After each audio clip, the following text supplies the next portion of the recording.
Vale realmente a pena investir em fundos imobiliários? No vídeo de hoje eu vim bater um papo com vocês a respeito desse assunto que pode ser de muito interesse para você também. Será se realmente vale a pena substituir outros investimentos para investir em fundos imobiliários? Nós vamos falar um pouco a respeito disso no vídeo de hoje. Então fica comigo até o final desse vídeo que vai ter alguns temas e algumas informações bem importantes para você se antenar e entender um pouco mais a respeito de como funciona fundos imobiliários. E se você não me conhece, muito prazer, eu sou Robson Andrade e bem-vindo ao canal Mente de Milhão. Se você não é inscrito, se inscreva, deixe seu gostei desse vídeo, já vai estar me ajudando bastante. E o tema de hoje a ser discutido é fundos imobiliários. Se você nunca investiu em fundos imobiliários, entenda que existem muitas coisas que são favoráveis a investir em fundos imobiliários, assim como também existem coisas desfavoráveis. A primeira coisa que geralmente as pessoas analisam antes de migrar, por exemplo, de uma renda fixa para fundos imobiliários, é qual motivo eu teria para fazer isso, né? Primeiro ponto, o que é mais importante de levar em consideração quando você vai investir em um fundo de investimento, principalmente imobiliário? Quando você investe nesse tipo de investimento, você passa a fazer parte de um grupo de investidores através da compra de cotas. E quanto mais cotas você for comprando ao longo do tempo, consequentemente, você vai acumulando cotas e vai recebendo os seus rendimentos mensais. Rendimentos que são pagos mensalmente e são livres de imposto. Uma vantagem que os fundos imobiliários permitem é você ter a isenção dos seus rendimentos e principalmente se você busca ter renda mensal de forma passiva, né? Então, quanto mais você for comprando cotas, todos os meses o seu rendimento vai ser maior e já livre de imposto. Então, existem fundos imobiliários literalmente de vários aspectos. Alguns que pagam dividendos um pouco maiores, outros um pouco menores. E além disso, você tem a possibilidade de diversificar o seu patrimônio, o seu portfólio, através de investimento de forma direta em imóveis físicos ou, consequentemente, em títulos de dívidas, que são basicamente fundos de investimento do tipo tijolo ou fundo de investimento do tipo papel, né, que está investido ali, o seu patrimônio é alocado estrategicamente em títulos do setor imobiliário, que são as LCIs, ou muitas vezes até CRIs, né, que são cédulas de recebíveis imobiliárias. Consequentemente, após o momento que você investe nesse tipo de investimento, você passa a receber renda mensal e também existe a possibilidade de ter problemas como, por exemplo, perca do valor das suas cotas. Você pode comprar uma cota a um preço, consequentemente, com o passar do tempo, esse preço pode mudar de valor. E eu vou te mostrar na prática o que eu estou querendo te dizer, né, diretamente do computador, para ficar um pouco mais fácil de você entender a lógica de investir em fundos imobiliários, certo? Vamos fazer o seguinte, vamos projetar como que seria, né, o que aconteceria com o nosso patrimônio se investíssemos um ano em um determinado fundo imobiliário, quanto receberíamos em dividendo, em proventos, consequentemente mensal, quanto que isso renderia hoje e se valeria a pena possivelmente, né, investir ou não no fundo imobiliário. Como a quantidade de fundos imobiliários é praticamente gigantesca na Bolsa de Valores, eu vou utilizar como exemplo um fundo imobiliário muito conhecido, o MXRF11, um fundo que possui mais de 1 milhão de investidores e consequentemente é o primeiro no Brasil com maior quantidade de investidores ali, pessoa física. E o código de negociação é o MXRF11, né? Que é o Maxi Renda, consequentemente. E vamos aqui fazer uma simulação levando em consideração a data de um ano atrás, que vai ser 23/6/2023, uma sexta-feira, né? Neste dia, o preço de cotação do MXRF11 era R$ 10,78. Preste atenção.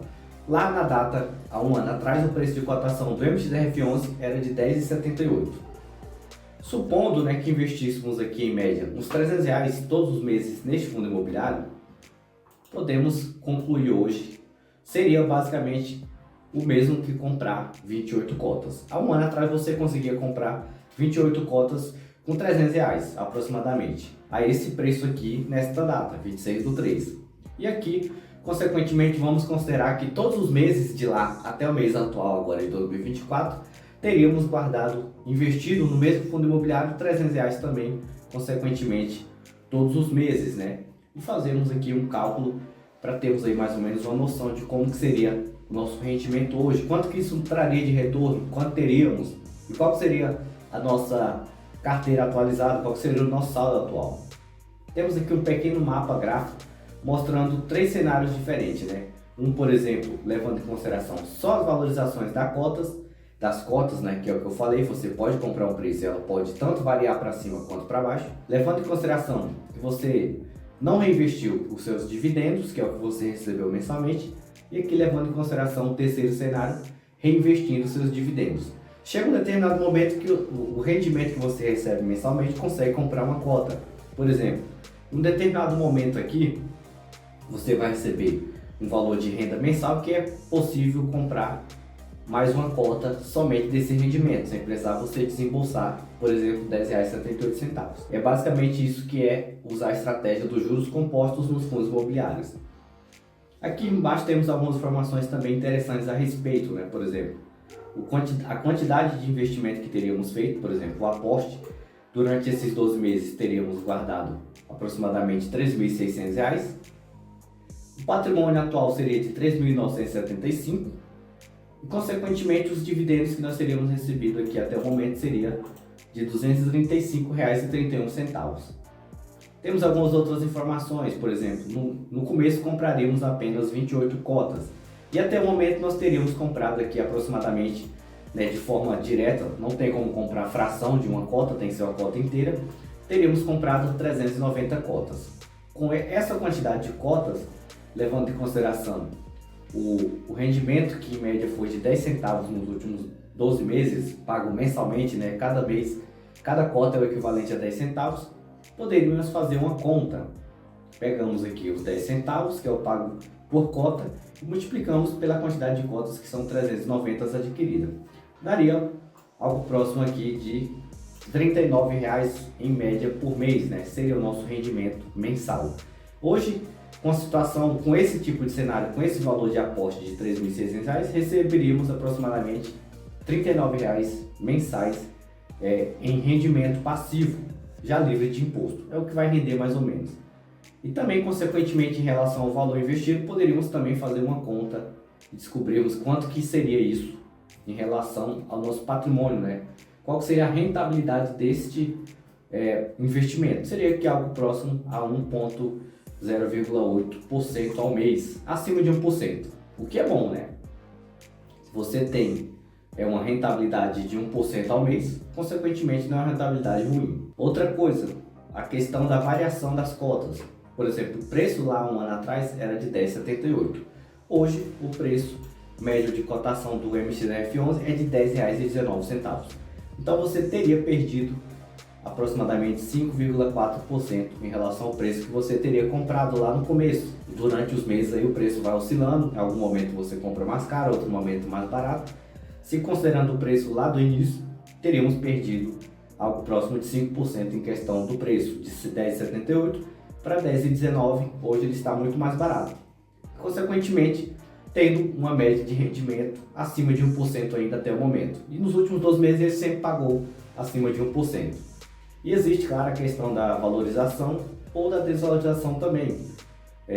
Aqui, por exemplo, podemos ver a rentabilidade inicial. No primeiro mês teríamos um rendimento de 1,11%. Já no final, né, dos 12 meses, o acumulado seria de 11,85%, uma rentabilidade até aceitável também, sem considerar o rendimento, a oscilação do preço das cotas. E isso acontece muito em fundos imobiliários. Mas o que você tem que levar em consideração é principalmente se existe outros títulos de investimento mais atrativos. Se eu vou investir em um fundo imobiliário para me pagar 11% ao ano, em média, e claro, tendo o risco de ter uma valorização ou desvalorização das cotas, por que não investir em um título de renda fixa que me pague 13% se eu encontrar um título que seja seguro para mim? Só tem que lembrar de um detalhe, né? Na hora de investir em renda fixa, você tem o imposto de renda incidente ali sobre o seu valor, sobre o dinheiro, sobre o seu rendimento. Aqui, por exemplo, você receberia em média, hoje nós receberíamos em média R$ 39,00 todos os meses, só de MXRF11, investindo nos últimos 12 meses, R$ 300,00 mensalmente. E claro, se fosse na renda fixa, você teria esses 39 de rendimento, se o investimento tivesse uma rentabilidade de pelo menos 1% ao mês, e ainda teria 22,5% de imposto sobre esse rendimento. Então, basicamente, o teu valor de rendimento cairia ali para uns 20 e poucos reais, né? Você não ia receber, basicamente, esses 39 mais. Então, tem toda essa questão que você tem que levar em consideração. No meu ponto de vista, fundos imobiliários pode ser uma ótima opção para quem quer receber renda mensal, não está pensando em criar uma carteira de investimento agressiva, pensando em receber muito ou ter uma valorização muito exagerada do seu patrimônio. É para quem está pensando principalmente em renda mensal. Como eu falei, quanto mais cotas você comprar de um determinado fundo imobiliário, mais rendimento você vai receber mensalmente. Mas leve em consideração o tipo de investimento que você está fazendo, o tipo de fundo imobiliário que você está investindo e, consequentemente, o grau de risco também, né? Existem fundos imobiliários que têm um risco muito mais elevado, que pagam mais rendimento. Então, você tem que se atentar a esses detalhes para que você não faça uma péssima escolha, porque senão o que na teoria seria uma oportunidade para você acaba virando um problema muito grande, né? Um fundo imobiliário pode se desvalorizar também muito bem em 12 meses, assim como ele pode se valorizar também. Igual alguns fundos imobiliários, consequentemente, se valorizaram 20%, 30% em menos de 12 meses. E aí quem comprou ele lá atrás está muito feliz, né? Comprou ele a um preço muito mais descontado do que hoje, mas ainda continua muitas vezes barato. E pode ser uma opção para você também que quer começar a investir. Na minha opinião, de forma geral, fundos imobiliários é a primeira opção de entrada para quem quer investir em renda variável. Você tem um risco menor, uma oscilação menor, o fundo imobiliário vai variar ali de forma negativa, uns 3, 4% muitas vezes, mas você tem um rendimento mensalmente ali para você fazer até mesmo aporte com esses rendimentos e comprar um preço mais descontado. Por isso que é bom você lembrar, eu tenho a possibilidade de ter rendimento isento todos os meses, mas eu tenho um risco também de perder, de desvalorizar o meu dinheiro em relação ao preço que eu investi, ao preço que eu comprei. E não tenho a possibilidade de ter grande valorização, de ter uma valorização agressiva, como é o caso de empresas, ações de empresas, que você sim tem essa possibilidade. Então, eu invisto, acho interessante sim fundos imobiliários, mas nesse cenário, né? Eu quero gerar uma parte da minha carteira de investimento, eu quero gerar renda passiva todos os meses. Pelo menos uns 30% da minha carteira, e os outros 30% eu vou dividir ali para renda fixa e mais 30% ou 40% para ações de boas empresas. Pronto, eu tenho uma carteira equilibrada, com 3 tipos de investimentos diferentes e com um perfil mais moderado, não tão agressivo assim, né? Tem um equilíbrio entre os tipos de segmentações dos meus investimentos. E para você, até o momento, tem valido a pena ou não investir em fundos imobiliários? Deixe aí nos comentários, eu quero saber a sua opinião também a respeito. Eu vou ficando por aqui e até qualquer momento.